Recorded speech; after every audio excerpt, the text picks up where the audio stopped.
Hi, it's Doug. Have you ever accidentally discovered something that makes a funny sound? Like, here's one I found the other day.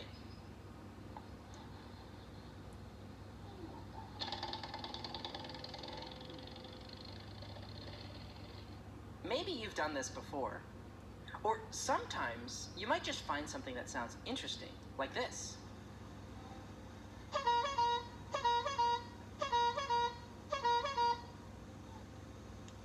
Making a funny or interesting sound, it might make you smile. But do you know what? There are some adults whose job it is to discover ways to make new and interesting sounds. Like, have you ever thought about when you watch a show or you see a movie, if it's a cartoon, not only did everything you see in that cartoon have to be created by an artist, but people also have to create everything you hear in cartoons. Like any of the characters in your favorite movie. They're created, which means their voices have to be created too. The words are read by actors. If you've seen Finding Dory, you'll remember there's one scene where Dory talks about having a tag on her fin. But we can go behind the scenes and we can see who's the person creating Dory's voice. Watch. What tag? There's a tag on my fin. Oh, no. Oh, okay. Sorry, I suffer from short-term memory loss.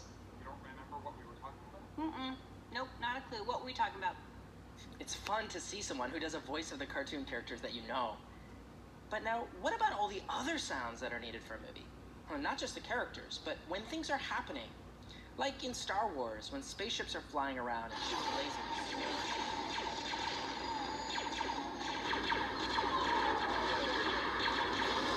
Listen to all those sounds, the laser sounds. They sound like pew, pew, pew. Listen again.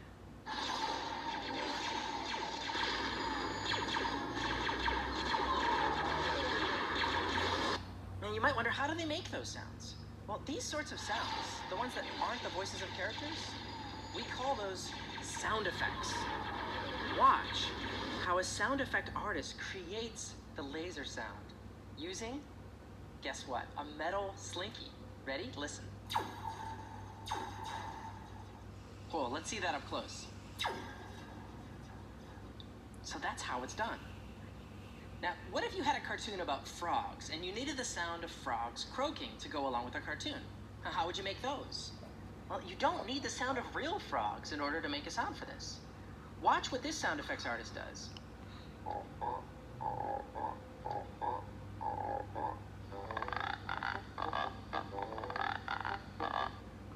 So you see, the sound effect artist was just rubbing one string across another string that was really tight in order to create the sound of frogs.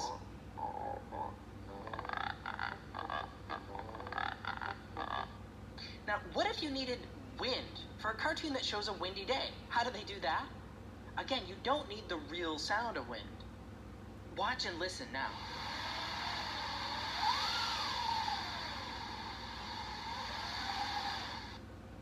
And if this were a cartoon about a storm, how would they make the sound of thunder? Check this out.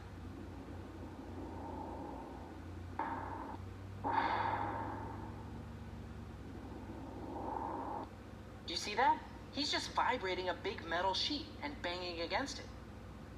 You might notice that for a lot of these sounds, sound effect artists find it helpful to do a back and forth movement of one thing rubbing or hitting against another. And we call something going back and forth a vibration. Different kinds of vibrations make different sounds. Like when a door spring goes back and forth or vibrates, it makes a silly sound.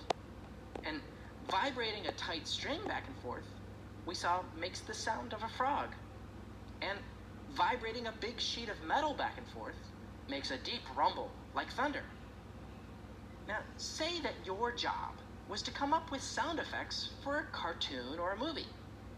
Let's say, for example, that you had to come up with the sound effects for the rain during a storm. I have a question for you. I sent it to your teacher so that you can read it together.